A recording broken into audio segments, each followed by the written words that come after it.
Now we actually legitimately need to see if you're crazy or not, and you have to go through a psychological examination. Hello. Welcome to another episode of Benedictine Spirituality 101. My name is Brother Francisco, and this is All Good in the Brotherhood. So for today's episode, we're going to kind of step away a little bit from the spirituality side and look a little bit more at the logistical side. How does one become a monk at all? So this is a question I get all the time. Brother Francisco, what are the steps becoming a monk? How is it different from just becoming a priest? Is a brother a priest? Can a monk become a priest? Do we still call a priest who's a monk brother? Like all of these things. So we're going to answer to some of those really basic questions that people have about monks and how they are different from Dominicans, Franciscans, right? Because there's all these orders wearing black robes. Franciscans wear every color under the sun. So how do you distinguish one from the other? Those are things that sometimes you just got to walk up to the person and ask. So if you don't know, better safe than sorry. Just assume they're some kind of religious and figure it out. Dominicans are really nice. They kind of all wear the white habits. Sometimes they have a little bit of like the penguin look with the black on top. Benedictines, you'll find, will all have all black, unless maybe they're in Africa. Sometimes they wear white there. But yeah, we'll be all black. They look slightly differently though, habits that is. Some you'll see have like these big hoods that you can kind of hide under, like convertibles. Others have really dinky ones like ours that are detachable. And some will have like these like almost, we call them elephant ears. The like heads of their hoods or whatever, sometimes like draped down, but they're all Benedictine. So just some, really practical stuff. So how does one become a monk just in general? So first, one has to apply, just like you would apply for seminary or you would even apply for a job. You have to apply to a monastery. It's different than applying to an order specifically, because all Benedictine houses are autonomous from one another. So if you see other Benedictine communities that are, not St. Vincent, we might have like a really loose relationship with them. We know them, but their doings are their business and ours are ours. Unlike Dominicans or Franciscans that kind of have these big provinces that their friars can kind of hop around at different locations. We talked about in the vow of stability, I'm at this place that also reflects the autonomy of my house. So when I apply to St. Vincent, I'm applying to Benedictine monasticism here, not kind of all Benedictine monastic houses on the East Coast or whatever. It's just here. So what does that application process look like? Well, first, just at all, you have to come and visit the monastery. You can't just send in an application like, hey, I want to become a monk without ever coming.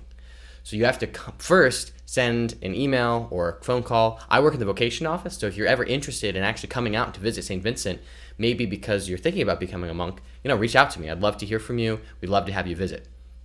So you reach out and you just kind of ask, hey, can I make a visit? Vocation director will correspond back with you, maybe have a phone call to see, that you're not totally insane. And then we'll invite you to come and make a visit. And you can stay for however many days you want. A weekend, a week, even 2 weeks, just to kind of live, breathe, and pray the Benedictine way. So you would come to all of our prayers with us and you get to sit right with us in our choir stalls in the basilica. Then you come to our meals in the refectory, which is a really cool experience because normally it's just monks who eat in there. And then you would actually stay in one of our vocation guest rooms in the monastery itself. You actually get to stay in our house, which is super unique. Unless you're really a monk or a priest, there's no chance you would ever be able to get in here unless you're coming as a vocation guest. And then in that visit, you'd also maybe do a little work like the novices do and have some time for extra prayer and maybe talk with the vocation director about what discernment looks like for you. And that's it. It's a pretty low commitment other than just showing up. So you repeat that process a couple times. You come for a second and at least a third visit. And at the end of 3 visits, if you're still really interested, then you can begin talking to the vocation director about the application. And provided that no one in the community has seen any red flags, you're open to start your applying. So the application process is a little involved. So first you have to meet with a bunch of different superiors in the monastery. The abbot, the prior is number 2 in charge, the sub-prior is number 3, the novice master, the junior master. At our house, those are the same person, but in places they're different. And then sometimes a few other people, depending on how the abbot and the vocation director see fit. So you meet with them, interview with them. They talk about why are you thinking about becoming a monk, and they'll ask you questions about your life. And once those questions have been asked and you have the interview, they'll write little reports on you and kind of say whether or not they think you'd be fit. In that same time, you also have to write this self-reflective essay, basically about who you are, your education experience, your work experience, your relationship with your family, your spiritual growth and what discernment has been to you, your health history, just kind of like give them a snapshot of who you are. Send that in as well. Once they read that, get their reviews back from the superiors you met with. If those look okay, then they'll say, okay, well, now we actually legitimately need to see if you're crazy or not. And you have to go through a psychological examination. So here at the monastery, they have a deacon who has a degree in psychology and counseling. So it's like right in-house is really nice. Sometimes you might have to go somewhere to get it. But there's a standard review process that they interview. I was asked tons of different questions, about my family, about my own history, about my own relationships, about my own mental health. And then after that, then you have to take this like battery exam, like fill in the bubble. It's like 500 questions. It's just kind of to see if like there's any consistent red flags, So some of the questions might seem super random, like what kind of, like, do you like mechanic magazines, or do you fish like 5 days a week? Something that's like, why are these important? They ask normal questions to kind of get you used to it, and then the kind of crazy ones come up. So you get psychological examination. Then you move on. After that, then you have to have letters of recommendation sent into the monastery. So at least here, it might not be standard everywhere, but at least here we have a professional, a pastoral one, so like a priest that you're friends with or very close to, or ideally the pastor of your home parish, a family member, and then two more that you kind of pick. So I chose the director of campus ministry at St. Vincent, where I went to because he's close with me, and then another friend of mine. Then after that process and all the letters of interview are in, you have to make sure all of your baptism certificate, your confirmation certificate, everything like that is sent in. And once all of that is finally taken care of, then your background gets checked and everything. You're presented with all of this in one big file to the Council of Seniors, which are here. There are 10 monks who are elected to kind of be a small chapter representation of the whole monastery. So that while decisions are being made, they don't all necessarily have to be made by the approval of everyone in the monastery. But we kind of, sort of like Congress, give like our votes to these guys. So, little things here and there, it's unnecessary to make everyone come and talk about.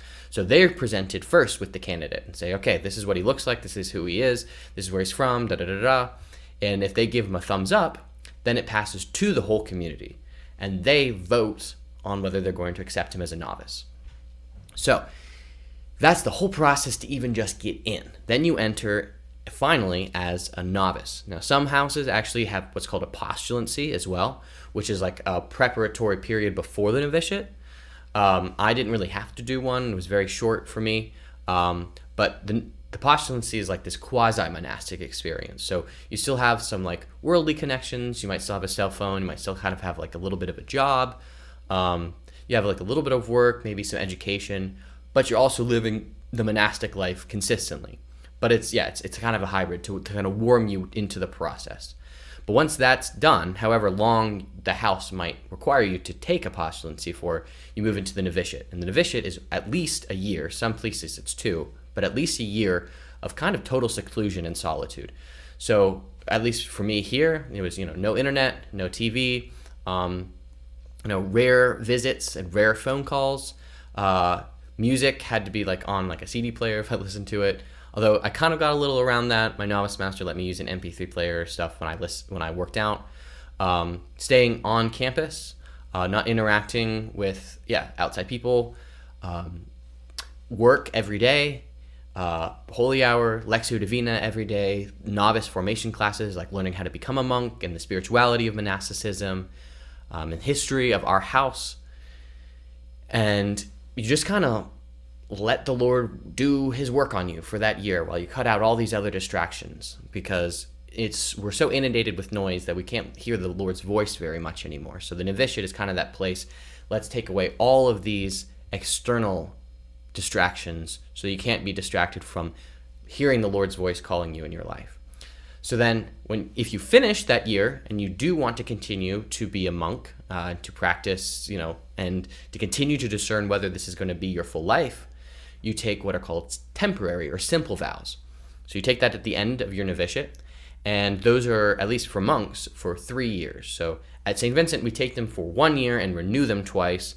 At other houses, they just take them for 3 years altogether.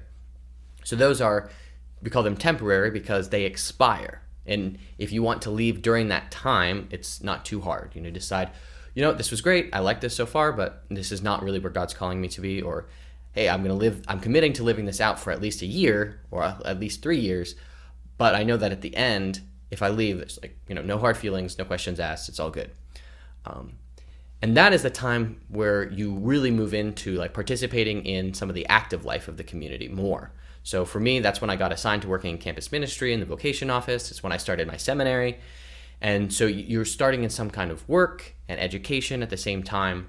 And you're a little bit more connected in the world. You have a little bit more freedom now, though. You can use the internet, or you can see your family more. You can kind of go out maybe a little bit to have dinner with some friends every now and then. There's still restrictions. You couldn't go out very many times.